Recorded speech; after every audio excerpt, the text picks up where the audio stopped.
So today we got a session at a studio called Welcome to 1979. And what's cool about it is that everything's going to tape.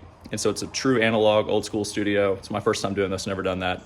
I'm interested to see if the recording process is going to be a little bit different or not. I'm not sure. Maybe we'll, run through it a couple times where we actually press record, try to dial in on a sound and all that before we actually put anything to tape, since tape's kind of precious. So I'm interested to see how that pans out. They have a few old amps that I'm going to use, so I'm not dragging an amp along, but I actually have a 1979 Yamaha in here, which sounds amazing. And so if you're playing at Welcome to 1979, you kind of got to bring it. And then a 1934 Martin, a 335, a Tele and a Les Paul Jr., and one pedal board. So I can do all that in 2 trips, basically. Make it easy. One more thing I wanted to mention is anytime I'm getting ready to do something like this, like a video where I'm in the studio with an iPhone waving around, I always call the producer ahead of time to make sure it's okay with them and the artist, because I don't want to be a distraction out there. I try to be as subtle as I can with it, but still kind of show you guys here on YouTube, what the process looks like. And I thought this would be a cool opportunity today since we're going to tape, something different. But appreciate you guys hanging out. If you like this kind of stuff, please like and subscribe. Here we go. This studio's in the Nation, so it's only 10 minutes from my house. So if I get there and I don't like the amps or stuff, and I just run home and grab my basement. But they have an AC30, a Marshall, and an old Showman, I think, so that should work.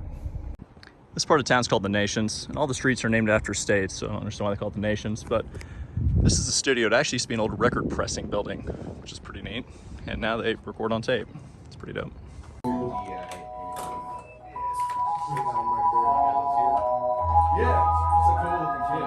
Just getting everything set up right now, and mic's placed. Got the drums mic'd up over here. James is producing today.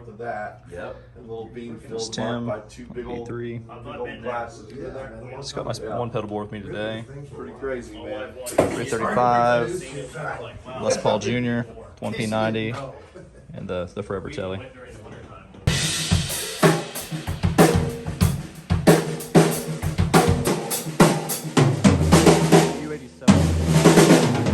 So we got sounds dialed, now we're all heading back up. Here we go! That cat right there can sing. I can, but I'm not going to. Oh man, I'm just sorry, man.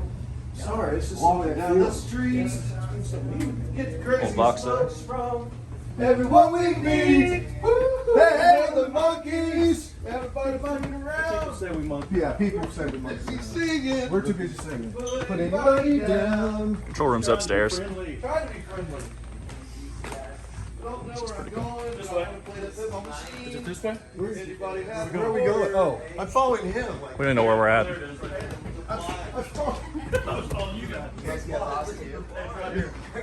Well, Tim got lost. We all followed him. Hey, so I got 79. Technically, it's Tim's fault. So I'm actually 3 years older right now. Dude, I'm like 4 right now, dude. I'm in 79. Technically, I'm 3. Rest of the gang I got lost.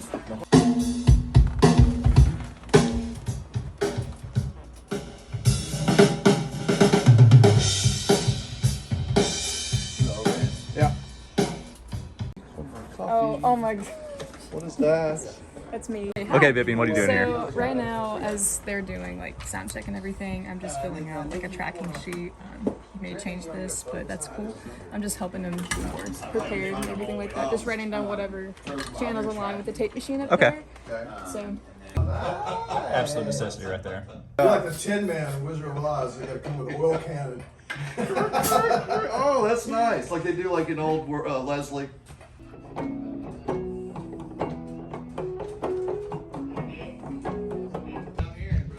Heck yeah, check that out. This was a bourgeois built for Ricky Skaggs, which Dave is playing today. I'm in here. Got a Neumann and mono. Got the 34 Martin. It's a 1979 Yamaha. Room sounds great and dead. The last verse. So the idea is those are going to be opportunities for signature riffs and like little solo kind of ideas. So we could actually take that ending as like a solo. Okay. I hear something like. Totally. Got a U87 here on the acoustic and mono today. Put over the 12th fret, it's gonna sound like gold.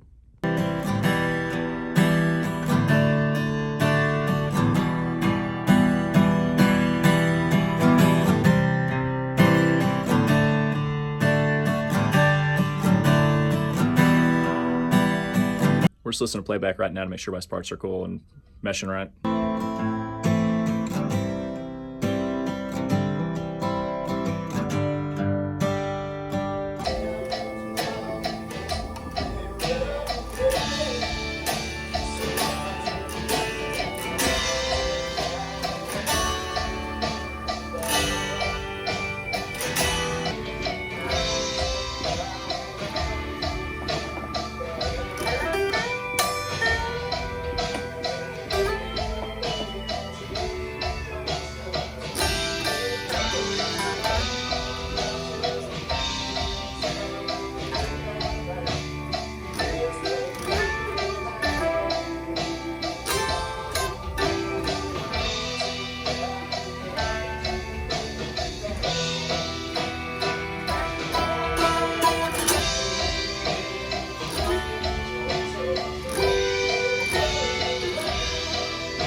probably end up grabbing my very last turn around and flying it to the intro and the turn. Most likely is what you're probably end up doing there, James.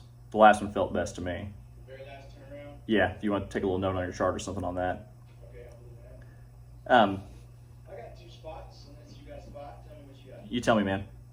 So I'm thinking course 1, pretty much lay back on that. That steel's kind of handling a lot of heavy lifting. Okay, cool. You did something on the diamonds, which was cool. Cool. On course 1. So let's do that. And then on course 2, that's kind of your spot where you're going to hit the fields.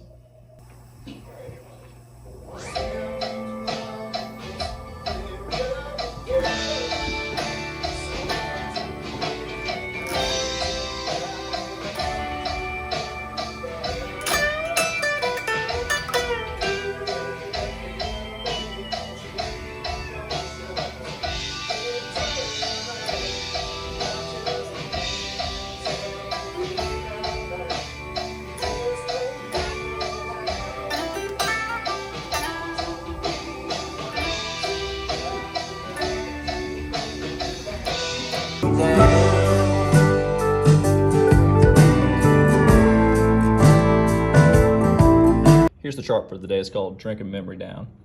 And there's little amendments that happen as things go through here. So like I X these out later because I'm not supposed to fill over those. These little squigglies over the 6s right here and the 4, that means I'm supposed to put like a very predominant kind of fill there. It's just like my own little way of doing it. And, you know, disregard certain things here as we change our mind as it goes. Like these ended up not being diamonds as we played through it, so we just put disregard over the top of it. And for line of sight here, it's cool. You're sitting here, we got the whirly and the B3. Vocals are right through there across the hall.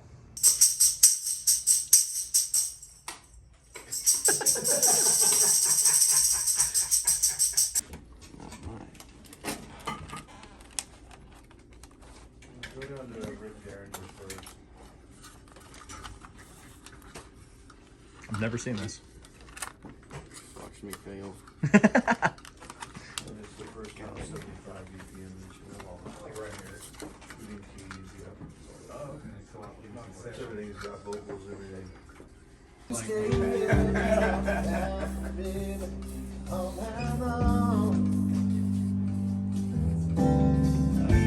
Yeah, they're all good. Hey everybody, this is Brandon. We are at Welcome to 1979. He's the engineer here. He's going to walk us through how this works. Yes, Stick and sir. flow.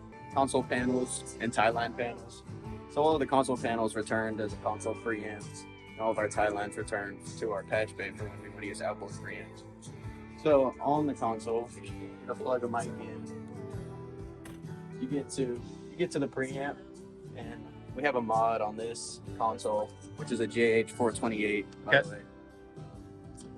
They all have these MCI preamps, but on our first 18 channels, we have a switch where you can also flip to an API pre, so you can kind of get 2 little flavors there. We'll go to our preamp and then straight to our large faders, which go to our recording input. Okay.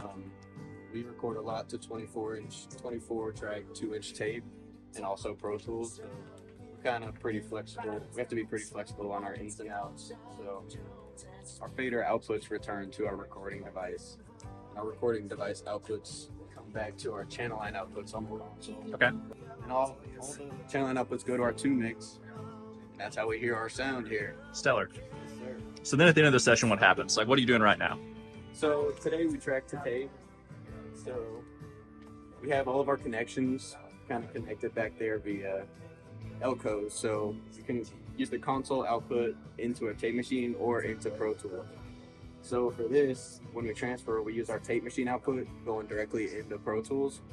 So we're just dumping our 24 tracks out directly in the Pro Tools inputs, 1 through 24. You're printing right now, right? Yep. Cool. Yeah, so we're printing in real time, just playing the tape, recording it how we hear it onto Pro Tools, so we don't have to mix off of 24 track tape. So, Yeah. So it's a little difficult. Well, man, I appreciate you going through all this. Is there anything else you want to tell the good people about 1979 or? For sure. Got this really cool slapback machine. It's just a tape machine we use solely for slapback delay. It's kind of my favorite little piece. Right there. Yeah, it's a little 1-track machine, and we just keep it on a loop. The rockabilly machine? Yeah. Right on, man. Well, thank you so much, man. I appreciate you doing this. Thanks. We just finished up the last song. We did 2 songs in 3 hours. Today on drums we had Kent Slucher, we had Dave on steel, we had Tim McDonald on keys, and James Cook was producing and playing bass. The artist is Nick Ryan. He's crazy talented, super nice guy, great to work for. And as far as like the amp's concerned, I actually didn't even touch the amp the whole day. I don't even know where it's at in here. Basically, they plugged it in and ran me a line. I played a couple chords and it sounded right, and if it's not broke, don't fix it. So if you guys like this kind of content, please like and subscribe. I do appreciate you guys hanging out. There's a bunch of fantastic channels out there to check out, so I appreciate you spending your time here with me. Thank you all. Appreciate it.